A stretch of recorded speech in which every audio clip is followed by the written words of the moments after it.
You're listening to In Sickness, a podcast about caregiving with Allison Breininger and Justin Bima. Good morning, Justin. Good morning, Allison. How are you doing?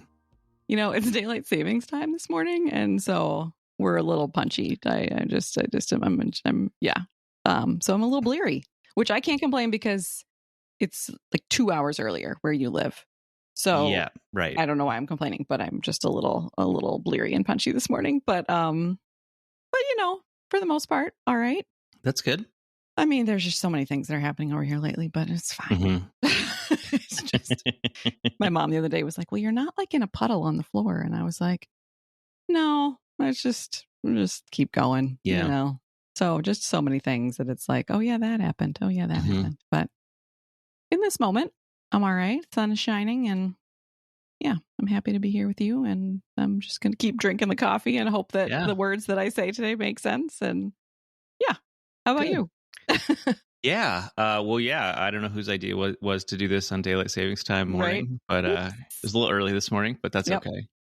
I'm doing pretty good overall. I think it just feels like it's been really busy around here though. For me, it's the kind of thing where I've had a lot of good things on the calendar and some good things coming up, but I didn't, when I was scheduling them or setting them up, it's like I didn't take the whole month into account, or they all just it just ended up being a busy month. And so it's been kind of some good things, but feeling tired and kind of hoping that at the end of it all, I can get a couple weeks and just not have much going on.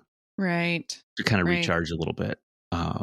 Have you always been like that, or is this like a post-COVID thing or a post-caregiver thing? Or I think I've mostly always been like that. Yeah. I'm being more of an introvert. But I think it too goes through waves, and I don't know if it has to do with where I'm at with my mental health, and you know, I'm feeling tired a lot anyway, so it's like I'm in a period where it feels like I have less energy to give sure overall, so it feels like that's a more limited resource. So I think it kind of ebbs and flows, but it's plus we're getting older every day. We're getting older.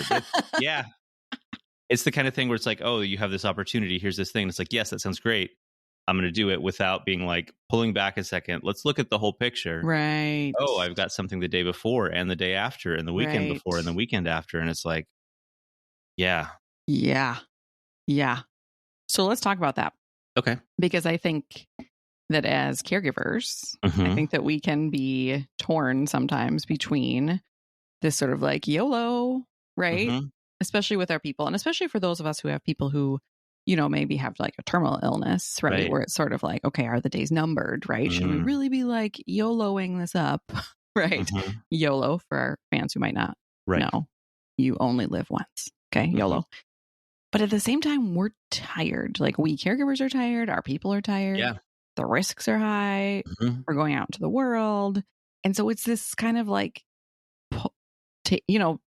pull and take, and like, let's, you know, which way should we go?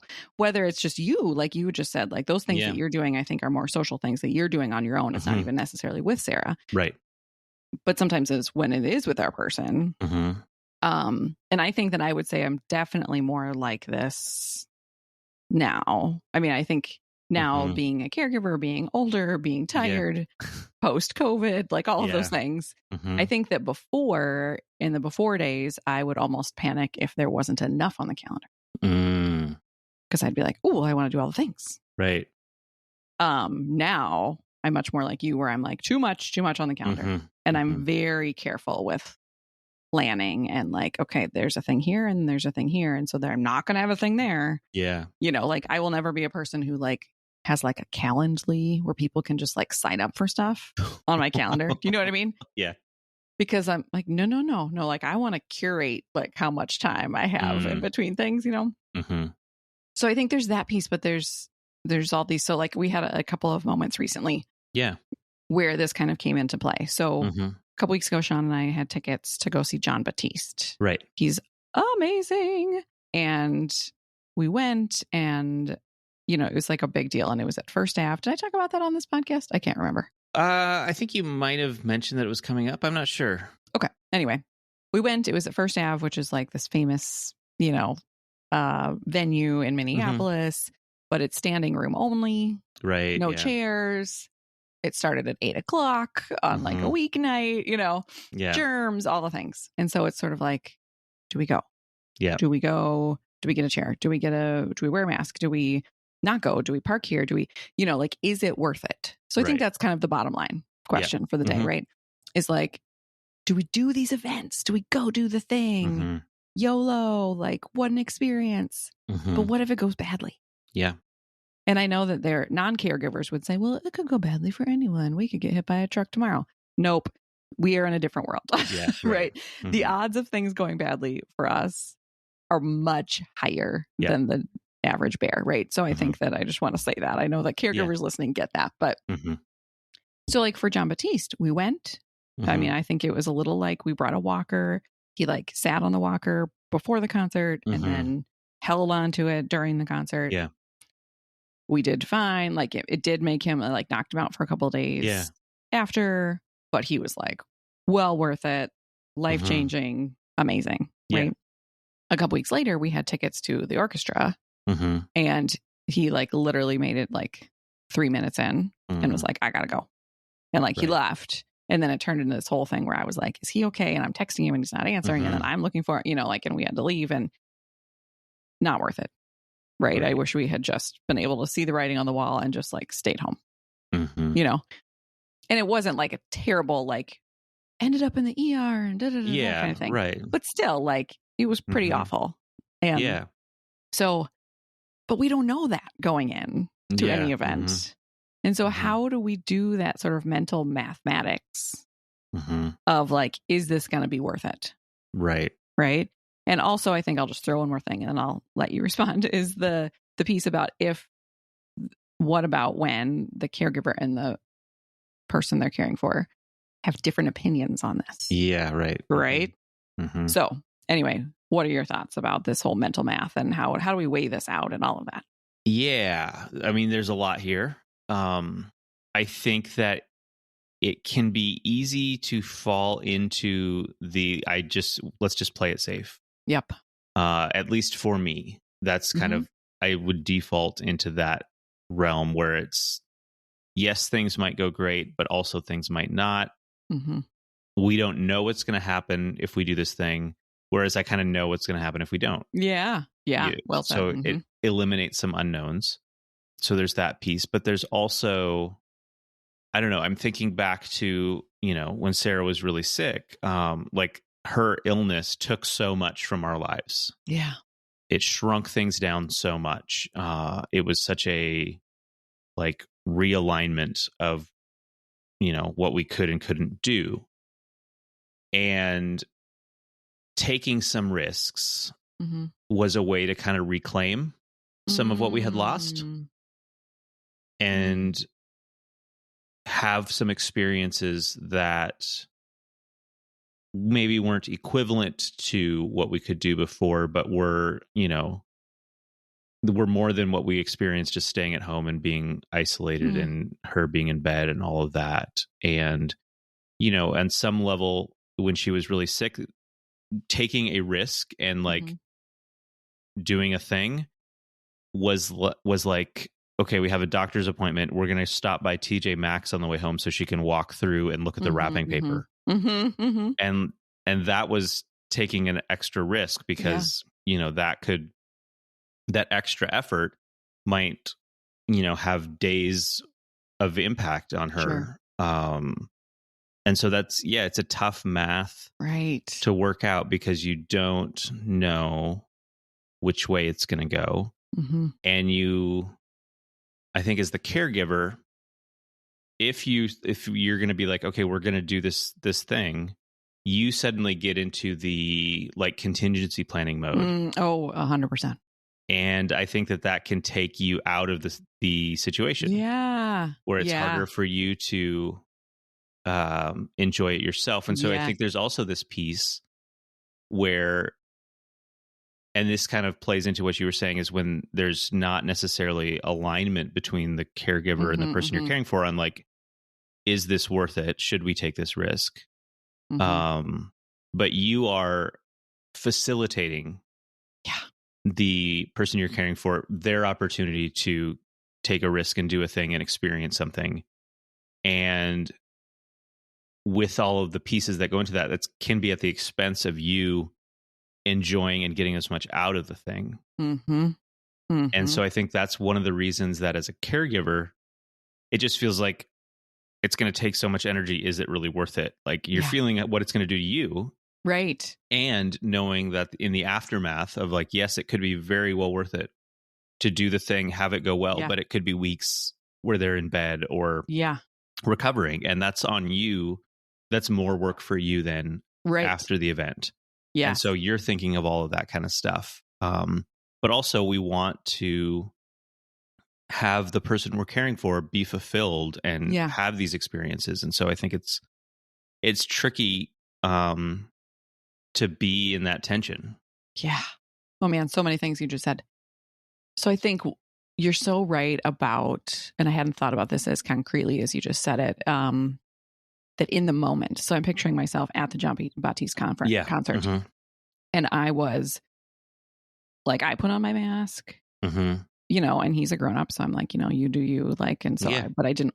So I was like, here's a mask if you want, or whatever. Right. So there's that piece. But then there's also like, are people bumping into him? Like, what if he collapses? Like, what's our exit strategy? What do? We get an Uber? Do we, you know what I mean? And so my brain is constantly like, right. So you're right that like it can knock our enjoyment down a couple of notches. Right. Because you're right. We're coming up with that contingency plan the whole time. Yeah. Right. And a non-caregiver might be like, just be with them, be in the moment. No, that's not how this works. Yeah. Right.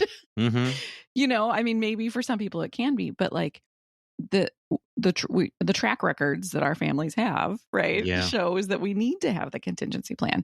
So it's both the like beforehand. So it was me before the concert being like we contacted the venue. Are there chairs? They were like, the chairs are already taken. Yeah. Do we get there early? Do we park here? Do we do you know, like it's the beforehand planning. It's in the middle of it being like, okay, what about this? How does he look? Does he look like this? Should he And then there's the aftermath.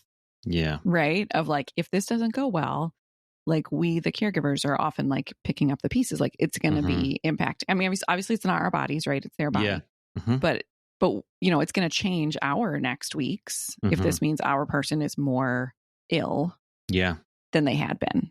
And so, you know, even saying all that, I'm like, oh my gosh, why do we ever even leave the house? But you're right. Like, I mean, Sean would say that like that was like a life changing moment for him to go to this concert. Right. So I think about like his emotional bucket was filled to overflowing. Right. Even though his physical bucket was like shrunk some. Right. And I think that's what we have to compare sometimes is like those different things. Because even so, he and I this week, I was like, do you want to go out to dinner? ? Which we like never do anymore. Like we just order in since COVID. And he's like, yes. Okay. Love this. Right. And so we did. And again, same thing. We ended up at the Mall of America, which is like my least favorite place. What? I know. What were we thinking? I don't know. It just, the restaurant we wanted to go to like has a branch of it that's like 25 minutes away. But when I looked up the address, it was like, there's also a branch of it in the Mall of America, which is 11 minutes away. Oh. So I was like, okay, it's 11 minutes away, but it's in the Mall of America. Right. Anyway, so we went, but then as soon as we got there, I was like, oh man, because the thing about the Mall of America, it's big. I would imagine. Anywhere you're going to go, you have to walk a really long distance. Right. Like you can't just like park and walk in, right? You have to walk and walk and walk and walk. And so there's the walking, and then we're eating, and then his esophagus thing. So then he's like, oh, my swallowing's not good. So the whole time I'm like, okay, are we going to need a wheelchair? Are we going to need this? Are we going to need, is he going to choke in the restaurant? Blah, blah, you know, but he was like, that was so fun. Nice. You know, and as I'm saying this, I'm like, he isn't thinking that. And I think everyone's different, right? But I think in our relationship, I'm the one being like contingency plan. Right. Seeing, like watching, what about? And he's just like, wow. Right. I'm at the mall. This is so great. Yeah. So I'm happy for him. Yeah. But also I think we can't knock out the consideration of like what that does to us as the caregiver and our psyche. You know, Which kind of gets me to the place about like, because he was like, that was great. We should go to the Mall of America more often. Where I was like, oh, I hate this place. But like, I did a little poll yesterday on social media about this. And what I found was that like 70% of the caregivers who responded said that they would prefer to stay home and stay safe. Yeah. And 30% were YOLO. Right. And a number of them talked about either that both of them, like they and their loved one, both like to stay home, or that they like to stay home, but their person is a YOLO and that they've had to like battle that. Right. Only one person said they're both YOLOs. Okay. so, but I think about that and about like why that is, and about the tension between if the person is like, let's go do things. And we as the caregiver are like, oh my gosh, because for us, that's a lot. Right. And how to kind of like, how do you balance that? Right. Yeah. I mean, from my own experience, I know that, you know, when Sarah was bedbound, and even when she was, you know, a little better beyond that, like she was very isolated. She was not able to leave the house a lot. Yeah. She didn't get a lot of human contact outside of me or her parents when we were living here. Or like her weekly nurse that came to change her dressing. Like that was a big social thing for her because it was a new person to talk to. Right. And so she's having that experience and I am still existing out in the world. Yeah. And I'm in this place where I'm tired and exhausted from the caregiving side of things, the emotional piece of existing in the world without my wife. And I'm just tired. Yeah. And if she has energy and is like, I want to do this thing, like feeling obligated is the wrong word because it makes it feel like it's like, but feeling like that's important to facilitate that. Yes. And in doing that, it can, I think, it's another example of us as caregivers where we deprioritize ourselves. Yeah. And I think there's lots of ways that can happen in caregiving. Yeah. And I think that can become a repeated pattern. And I think that is one of the things that leads to burning out. Yeah. And just the emotional struggle of it all is when it feels like we are being deprioritized. Yeah. By ourselves. Like we're the ones doing it to ourselves. Right. Yeah. In that moment. Yeah, for sure. I feel like I remember that season for you when there would be things you would be like, okay, she really wants to go to TJ Maxx or something. Yeah, exactly. And you're like, I'm really tired. Like TJ Maxx is not really where I want to go, but this is really important to her. And so we're going to do it. Right. And in our world, you know, we talked about the Enneagram a while back. Sean is a 9, which means he's a peacemaker, which means he asks for nothing. Okay. He just does not. Right. So if he asks for something, I'm like, okay, this is, if you're asking for something, we're going to make this happen. Right. Because you never ask for anything. And typically it's something like he really loves Burger King. Okay. I don't know why, but he does. So typically it's something like that where he'll be like, can we go get a Whopper? Right. And I hate Burger King, but I'll be like, yes, because you asked for this one thing, right? Like if you ask for something, we're going to do it. Yeah. Right. So, I think you're right that we should pay attention to that because already I think as caregivers, we can be like, well, we're not the one who's sick and we're not the one. And so they matter more. And I think to like, where's the balance there to say like, yes, that this is important to you today. And also my energy is important. And so how can we balance that out, you know, and how can we take both of those into, and not just be like, yes, of course, whatever you want. Because it's like YOLO, but also the L in YOLO is our life too. Yeah. Right. Yeah. I was thinking about something you said earlier that I think was really powerful was about like, there's so little we can control, right? These diseases have taken so much from our families. Right. And so by saying like, you know what, disease, we're going to TJ Maxx or we're going to a concert or we're going is a little bit like, kind of like flipping off the disease a little bit. You know what I mean? It's a little bit like, you're not going to take everything from us. Right. And I had never thought of it that way. And it's like, is it like staying home is sort of like, well, you win, you know, whereas like, oh yeah, you can't keep us down. We're still going to go do the thing. I don't know. How does that strike you? Because like for me, that was a new thought to be like, okay, making a plan is having a bit of autonomy and having some control in a situation where we have very little control. Right. Yeah. It doesn't strike me as a new thought. Your extreme example of like flipping off the disease. Yeah. I don't know if I've thought of it with that level, but I do like that. I like that a lot.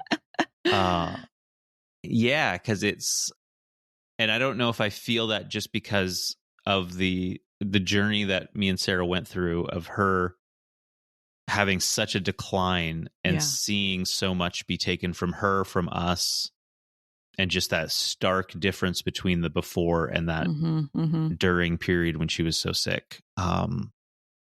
That, if we could do something, it was taking back and reclaiming some of what we had lost. Yeah. And so, I think that resonates. I think another couple things that I had thought about here is, on the one hand, it's acknowledging the fact that the person we're caring for has lost some of their autonomy. Yeah. They can, if they want to, like, they can't go to a concert on their own, maybe. I mean, depending on the level. I mean, in our situations, that has not been the case, I guess. Yep. And so we need to help facilitate those things. Yeah.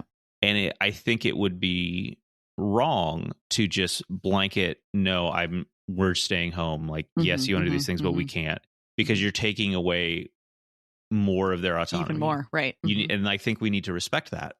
But when it always comes down to us to make that happen, that's a lot. That's a lot of pressure for us. It's a lot of energy for us. It's a lot of that contingency planning and that thinking of all the running through the scenarios and preparing for the before, preparing for the after. And during. So I think the during, and I think that that's a situation where if you can have other people share that load.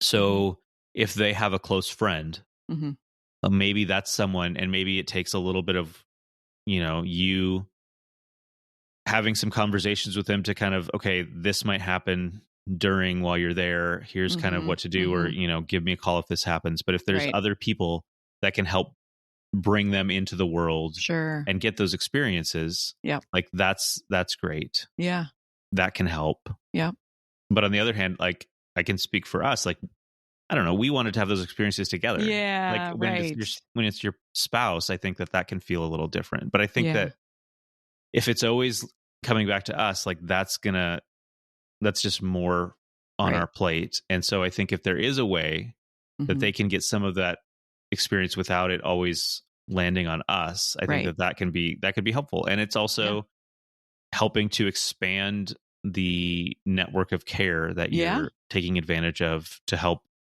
both of you through the experience. Well, I think even bringing somebody else along.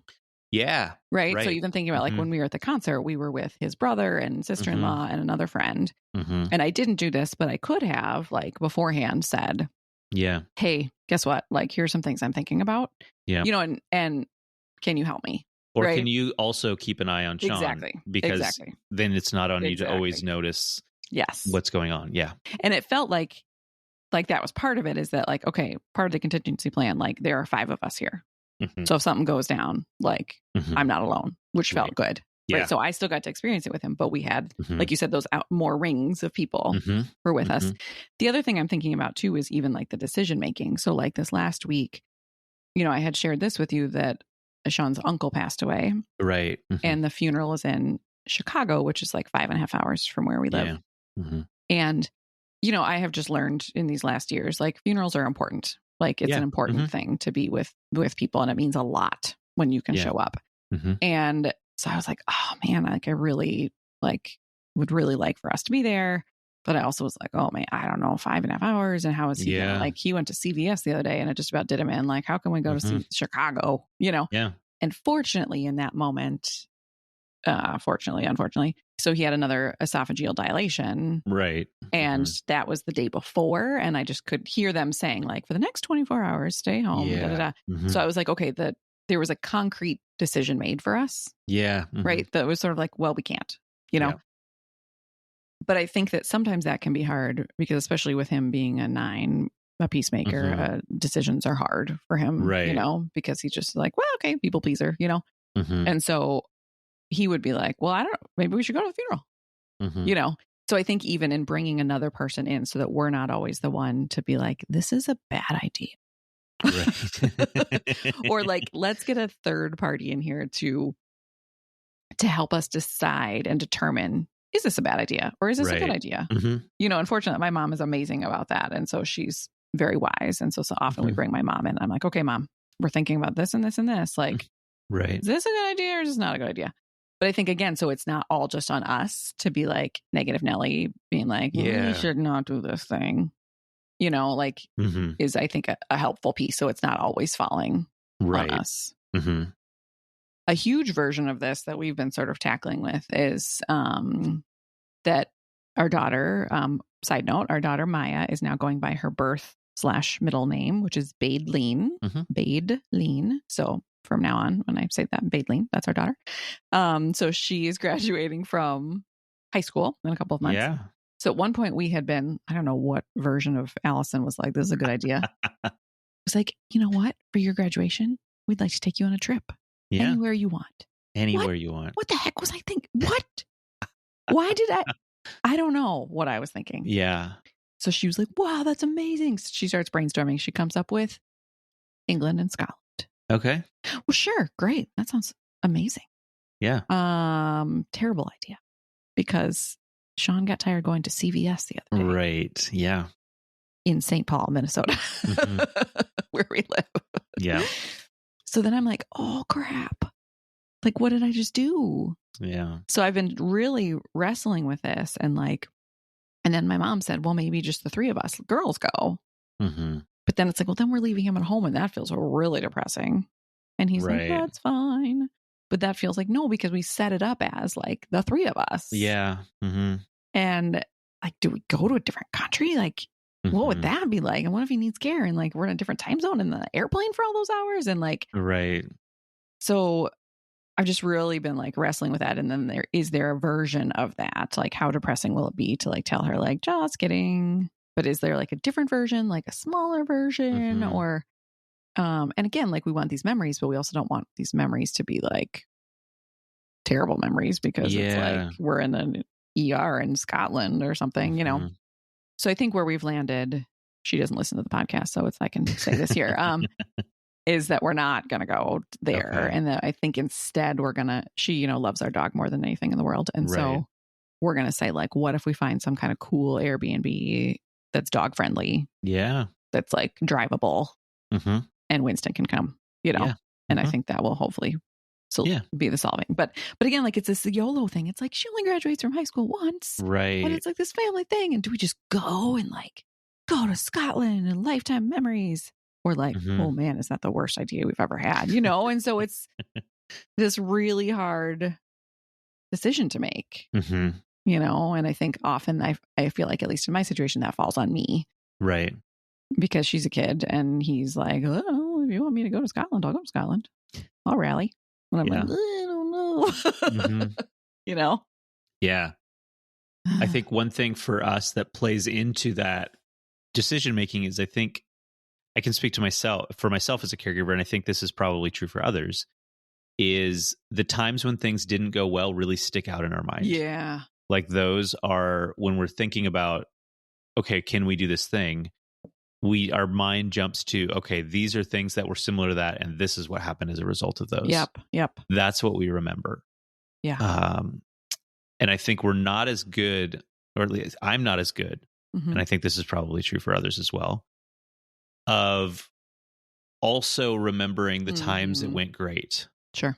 And maybe it's a numbers thing because the times everything worked out is not as many as the times things went better. I don't know. But there's that imbalance in what we remember. And it's also, they're just, I don't know, maybe there's not as many opportunities for things to have gone well. But what I'm trying to get to here is I think if we can find a way to build up the file of things going well. Yeah. And I think that can be starting super small. Yeah. Like that can be, let's go out for coffee. Let's go through the coffee drive-through. Right. Let's park at the park and drink our coffee in the car. Yeah. And have a little date. Yeah. It's outside of our house, which feels medical. Yeah. Yeah. And we're, it's a version of a thing we would do in the before. Yeah. And let's do that and try to do that every week. And it can be this thing that we do and it goes well and it's enjoyable and it helps build up the file of like, okay, we can take steps into the world. We can try to take some of this back without having these huge crises. Because I think we can, when we're talking about this, we think about these big things. Sure. Like you're talking about a trip or going to a concert or that, but it can also be, something as small as that. I mean, or stopping by a store on the way back from an appointment. Now, that wasn't necessarily a small thing for Sarah at that time. But, if that can be maybe just a little thing and getting them to experience something that they got to beforehand would be great. Another thing that jumps out to me is we're talking so much about making sure that our person can experience all of this stuff. But I think that maybe as caregivers, we're even worse at, here's an opportunity for just me to do a thing. And is it worth it for me to take this step to go out on this evening myself for me to fill my bucket? Because we're thinking about, okay, I have to set things up for me to be gone. Does someone need to be here? Do I need to like take care of preparing dinner ahead of time and all of those things? And I think that that's, again, not setting us up for success in the long term by, again, like deprioritizing ourselves in that way. Agreed. No, I'm so glad you brought that up because I think that too, like I have little nieces and nephews in my life who like bring me so much joy and I love being with them. And also like being with tiny children takes a lot of energy. Yeah. And they're almost always like covered in snot. Right. Because they're tiny children. Right. It's just what happens when you're little. And so it feels like this thing that I just like, I'm like, I just want to do this all the time. But I really have to weigh it out. Yeah. And I remember there was a time like coming out of COVID where I was like, I was like, finally. And I got to see a day where I saw these nieces and this niece and nephew. And I was like, that was amazing. And then I got sick. And I was like, for goodness sake. And then in the middle of being sick, you're like, that wasn't worth it, but in the end, right? So I think you're right that like, that's a big thing. Like I think I am very protective of my energy and my time. Yeah. Because just a regular day in my life as a caregiver and mom and entrepreneur and human takes a lot of energy. Yeah. And often we don't have just a regular day. Like there's this emergency or there's a surgery or there's a right. So I feel like I have to, especially because I feel a little burned because in the last couple of months, both Sean and Badeline have had unexpected ER visits. Right. Yeah. Which we hadn't done that for a long time. And now I'm sort of like, I need to get all the sleep I can get because I just never know when this thing is going to happen. Right. And so I feel like I have to I'm super protective. And so when I see those things on the calendar, I'm always like, like you're right. Even if it's not him, even if it's just me, I'm thinking, is it germy? Am I going to get sick? Am I going to but then I'm like, well, I'm never going to see these children ever in my life. Right. If I wait for a moment when nobody's nose is running because that's never going to happen. Yeah. That's a hard thing too. That like our buckets are depleted in a different way, or we need to save up our energy in a different way. And so it's not even just like the taking them into consideration. It's like taking what my life looks like and looking at the calendar. I know that like I have to remind myself that like live music is worth it. Okay. Because my best friend and I have gone to we went to Brandy Carlisle and we went to Indigo Girls. And then Sean and I one time went to Brandy Carlisle. And every time beforehand, I'm like, I don't know. Really? Like, it's late and it's this big venue and germs and and energy. And then in the middle of it, I'm like, oh my goodness. Yeah. This is just, and so I think there's some things like I almost need to like make a Post-it note to be like, this is the thing that's worth it. Right. And because I forget and I just see it on the calendar and it feels like, I don't know. Yeah, I definitely with my anxiety, especially, I feel that like having something on the calendar, like I mean, you were talking about live music. I went to a concert last weekend and I don't think I've seen live music in 10 years, been to a concert. Yeah. Just because in one way, like I don't love being in like a packed venue with like crowds of people and all of that. Right. But this was like one of my favorite bands and I'd never seen them. And it's like, here's an opportunity. And it was kind of like I got caught up in the moment, like, these tickets are like available for pre-sale. And it's like, I should do this. And I was talking to Sarah later and she was like, yeah, that was really out of character for you. Right. I know. I thought the same thing when you told me. But then as it got closer, I'm like, I got to deal with driving into the city, driving in the city, finding parking, all of this stuff. It's going to be super late by the time I get home. Yeah. And so like I was super anxious, like leading into the day, even the day of, and then I had a great time. Yeah. And so at least for me, I can get so buried by the anxiety and the contingency planning and all of that that overshadows sometimes like the joy of looking forward to something. Yes. Agreed. Yeah. And I think it's an important thing to note that you and I both, live with anxiety. Yeah. Right. So I think that's a huge part. Well, remember last summer, my family, we went on this river boat cruise. And I was like so anxious about this. Like I was not looking forward to it. I was so worried. I don't even know like what. Like and then I got there and I was like, this is the best thing that's ever happened to me. And again, I wanted to be like, write a Post-it note to be like, Brininger, like it's gonna be okay, right? Yeah. But like I missed out on all that time of like looking forward to it because I was just worried. Yeah. And so I think that and part of it is, you see memes or whatever about anxiety and like, I was just worried and there was nothing to worry about. But like, the problem is I think that I have actual data from my life. Yeah. So it's not like there's anxiety, but there's also like history has shown that there's a good chance that something will be hard about this. Yeah. And so that feels tricky. Like I'm like, look at my calendar and I'm like, okay, well, this week is da da da. But I also know like, what are the odds that this week is going to end up looking the way it's looks right now? Right. And that's a really hard thing. Like when I make, like my little nieces who are 7, quote nieces, they're not technically my nieces, but basically, like sometimes I have to cancel on them and they're heartbroken. And I just want to be like, like I feel like I can't be I'm not reliable. My life makes me not reliable. I should say it that way. And that feels really hard. And so even with friends and with little kids, with anybody, I just feel, even with work, I'm like, you know what, we're going to put this thing on the calendar, but is it going to happen? I don't know. Right. Right. And so that I think brings up the anxiety of like, okay, what are the things like, it's just easier if I don't even schedule in the first place instead of scheduling and then having to cancel on somebody. Right.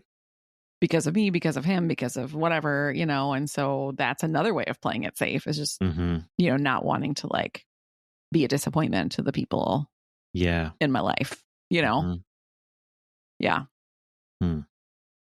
Sad. I hate it.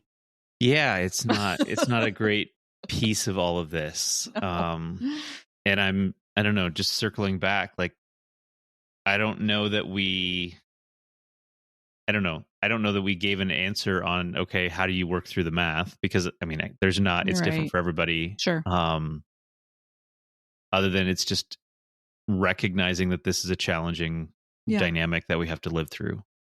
I think a couple things maybe with the math. One is that you said like, keep track of the times that it went well. Like, put as much weight on those and the memories of those as you do the hard ones. Like that movie Inside Out that I'm always talking about. Yes. Some of the memories turn into like core memories. Oh yeah. Yeah. So for sure the hard ones are core memories, but like, right. what can we do to like really shine light on like, we went on a date to the Mall of America and it was really fun. Yeah. That was great. And not to just let the good things be like, oh yeah, well, whatever.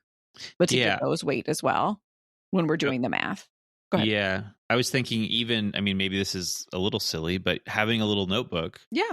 That is for the good things. Yeah. And you kind of, something goes well, you make a note of it in there, what it was. I don't think that's and then silly at all. when there is something coming up and you're worried about all that, to flip through. Sure. And be like, okay, we have done this. Things have gone okay. That is a possibility. Because sometimes that does not feel even like a possibility. Right. Like you only see all the ways that this is going to go south. Mm-hmm. Mm-hmm. And I think even the concrete moment of like writing down. Yeah. Mm-hmm. We went on a date to the Mall of America and it was so fun. Yeah. Like I think that writing things like cements it deeper in your memory. Mm-hmm. And then you're right, like to look on the days when it feels like everything's only ever a disaster, to be able to have this notebook to be like, oh, but wait, these good things happened. Mm-hmm. Yeah.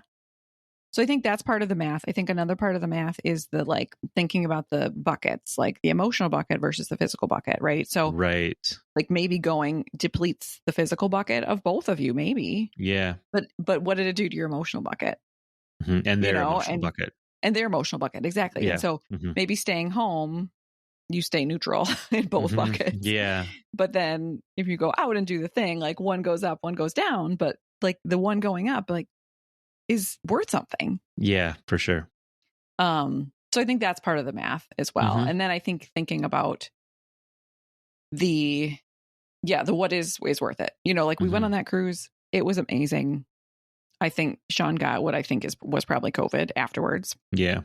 But I think like he's okay. You did fine with it and whatever. And it was totally like, I think we would both do it again. Yeah. And so even writing those things down. Yeah. This happened, this hard thing did happen, but it was still worth it in the end. So even thinking, okay, worst case scenario, XYZ. Yep. Still worth it? Sure. Yep. Yeah. Supporters. Yes. Couple things off the top of my head here. I mentioned earlier, if you are in a position where you can help facilitate some of the things that fill the emotional bucket of the person that your caregiver you're supporting is caring for, the person with the illness or whatever, if you can help facilitate some of those experiences for them, that's great. If you can help the caregiver have less on their plate around the experience, whether that's being there as another person to kind of be another set of eyes, or to help navigate, okay, if we do need to get out of here, I'm the one they're driving. Like, I'll drive, so you don't have to worry about driving and parking. I'll drop you off at the venue and I'll go find parking, to help with things like that. Or knowing that afterwards it's going to have taken a lot out of the caregiver and the other person to do this. And so bringing a meal, those kinds of things in the after to help through that recovery period, to acknowledge that that's happened. Another thing is simply, if, you're supporting someone and they're able to show up for an event that you're doing, like, understand that there was math that went into, is this something I should, or am able to do, and really show your appreciation that they're there. Let them feel really welcomed and a part of it, and really feel like they're valued. Their presence is really valued. Yeah. So I think that's another piece. And I think another is keep inviting, keep extending the invitation to things, because it can be, I don't know, we can feel like if I keep saying no, that I can't go to this or this, there's the fear that you're just going to drop off and you're not going to get invited anymore, and you're going to lose that connection. Yeah. And so if you're the person who's extending the invitation, one, like, don't take it personally if they can't come. Like, there are legitimate reasons why this may be difficult. Don't give them a hard time about saying no. Be understanding in that, and then keep extending that invitation. Yep. Yeah. I think that grace piece about it, right? Because sometimes I think about that, like, oh my gosh, are my friends and family going to be like, they are just never come to anything, like they are always having to cancel. They're always having to cancel. And even if I know that they understand, like it still feels terrible to have to do that. So I think giving that grace around that. And I think also making it as easy as possible. So like we have amazing friends who come to us. Yeah. And so they're like, we'll come over to you if that feels like you could come to us, or, you could come to our house, or we could come to you. And, and they are really good about like, and we can leave at any point, or we can, or like 10 minutes before they're like, are you still up for it? You know what I mean? Like, how can we, that's sort of like a middle ground, right? We get to do something fun that's not just like the two of us sitting here. Yeah. But we don't have to go out and expend as much energy. Yep. Because they're coming to us. And so we have just amazing people who do that kind of thing. Like, okay, we'll just bring over dinner. And if you just want us to leave the dinner and walk away, we can do that.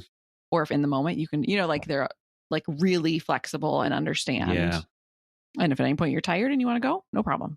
And also I think the germs thing, right? Like we actually got together with some friends yesterday, and my sister-in-law and the baby, she was like, we've got sniffles. We're going to stay home. We'll send the other two. And I was like, I'm really sad I'm not going to see you. And I also really appreciate that. And I think that like, I know that I am weird about germs, but it's like, it's not that I think a cold is going to kill me. But again, it's like that I know that it is hard to like be in my body and my life on a regular day when I feel good. Yeah. So if there's anything I can do, like, so having a cold is going to make my hard days harder. Right. Yeah. Yep. So I hope that people get that when they hear me being weird about germs. It's not like I'm just, it's just like I'm trying to like control the variables I can control so that like my days can be as least difficult as possible. Yeah, right. Yeah. And like a cold makes that harder. So Absolutely. if I can avoid that, great. Yeah.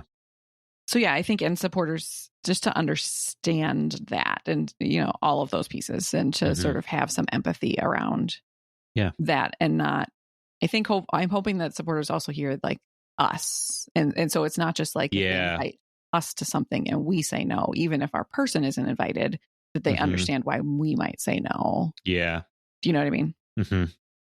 I mean, sometimes this sounds strange maybe, but sometimes I feel like I also have a chronic illness. Like I feel like this has like, like my life is such that I feel like I have some of the same parameters. Does that make sense? Yeah. I mean, it does, because I mean, your life is significantly impacted by Sean's health. Yep. And so like, of course that you're going to feel like the things that limit him limit you. And you're also operating in a different bubble or whatever because of it. Yeah, that absolutely makes sense. And I think even like the amount of sleep I need and the, like the amount of things that I need to keep me like healthy are more extreme than like a quote typical non-caregiver person. So you want to hedge your bets as much as you can to keep you operating at as much capacity as you can. Yeah, exactly. So oh, this was good. Yeah, good conversation. I think I just want to I know we have to close, but I want to just say quick that there's a lot of grief in this conversation. For sure. And that we didn't acknowledge. And it just is like, it's sad. I just want to say that I'll just speak for myself, that it can feel really sad to be like, we can't just like take our kid to Scotland. I know a lot of people can't, but you know what I mean? Or we can't like that going to the mall for a date is like a big deal. I mean, I just want to take a minute to be like, it's kind of sad that has to be a big deal. Yeah, and then I wish like back in the day when I'd just be like, oh, it's a Tuesday, let's go out for dinner. No big deal. And that now like is such a big deal. Is something to, I think, grieve a little bit. For sure. I'll say for myself about it and to process. So yeah. Okay. Yeah. Good. That was a big breath. Yeah. The sun is now up where you're living, so I can see it in the background. It's light outside. That feels great. Okay, good. Friends, as always, we'll have a support group around this topic. So if you are listening, keep track or watch for it on social media. If you have not yet and want to, you can sign up to receive alerts every time I schedule a support group.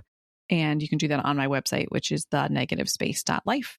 And there's a place where you can sign up, and then I will send you an email every time I schedule one, and I schedule one every time connected to every one of these conversations. So if you were listening and thinking like, oh yeah, I got some things to say, come join us for a conversation around that. So great.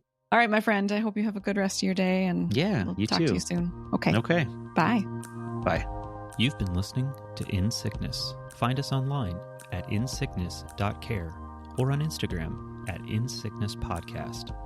You can send your questions and comments to insicknesspodcast@gmail.com. If you enjoyed the show, please share it with a friend or fellow caregiver, or leave us a review on Apple Podcasts. Thanks for listening, and take care.